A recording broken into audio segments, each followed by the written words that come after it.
Yo guys, welcome back to the channel. So today I thought that I'll complete my all the backlogs.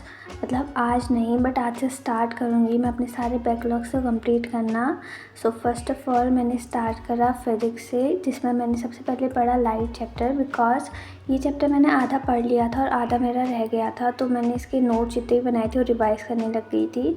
लेकिन बीच में ही मुझे भूख लग गई थी, तो मैंने अपने लिए ऑर्डर करा पिज़्ज़ा।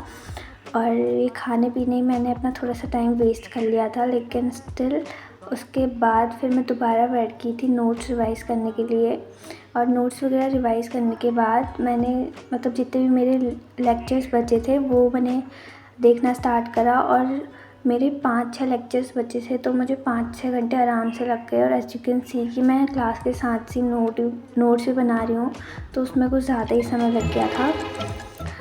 और अब जैसे कि समर वेकेशन भी स्टार्ट हो गई हैं, तो फिर मुझे सारा अपना बैकलॉग समर वेकेशन में कंप्लीट करना है। बिकॉज़ पहले मैंने इसलिए नहीं करा क्योंकि मुझे लग रहा था कि मैं समर वेकेशन में सब कंप्लीट कर लूँगी। तो अब समर वेकेशन में मुझे सारे बैकलॉग्स और मतलब सारे सब्जेक्ट के थोड़ा सिलेबस मेरे को कंप्लीट करना है। तो मैं सोच रही हूँ कि मैं उसके लिए एक 21 डेज़ चैलेंज भी लूँगी। बिकॉज़ मैंने बहुत लोगों को देखा कि सब ले रहे हैं, so why not I also.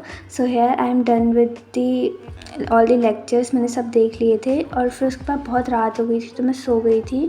और फिर मैं डायरेक्ट कल मतलब सुबह उठी और उसके बाद मैंने स्टार्ट करा एनसीईआरटी को लाइन बाय लाइन रीड करना। बिकॉज़ नोट्स और लेक्चर अलग बात है, लेकिन एनसीईआरटी इज़ वेरी इंपॉर्टेंट। सो मैंने सारे मतलब हर छोटी छोटी चीज़ को भी अच्छे से डिटेल वाइज पढ़ा। और ये चैप्टर मेरे को पहले बहुत डिफ़िकल्ट लगता था, बट अब पढ़ने के बाद तो उतना डिफ़िकल्ट लग नहीं रहा। बिकॉज़ इसमें कुछ रे डायग्राम्स और फार्मूलाज ही हैं। अगर रे डायग्राम्स को भी अच्छे से प्रैक्टिस कर लो तो मतलब सही है, ये चैप्टर उतना डिफ़िकल्ट भी नहीं है।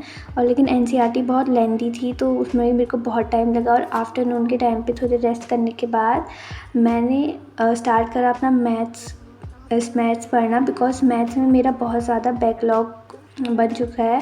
तो मैंने यहाँ पे लेक्चर खोल लिया था शोभित भैया का, from the next topper batch, as you know.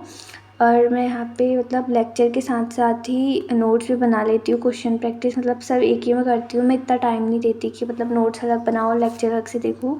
Because इसमें बहुत ज़्यादा टाइम वेस्ट होता है, क्योंकि क्लास के साथ साथ नोट्स भी बन जाते हैं, तो टाइम बच जाता है। और होमवर्क और सेल्फ स्टडी के लिए भी थोड़ा सा टाइम बच जाता है।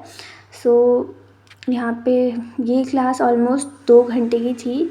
तो रात मतलब मैंने स्टार्ट करा था 6-7 बजे से पढ़ना, और यहाँ पे ऑलमोस्ट रात के 8 बज चुके थे। So here I am done with the maths also. लेकिन उसके बाद ये आज मेरा इतना प्रोडक्टिव दिन नहीं था, तो मैं ये करने के बाद सो गई थी। सो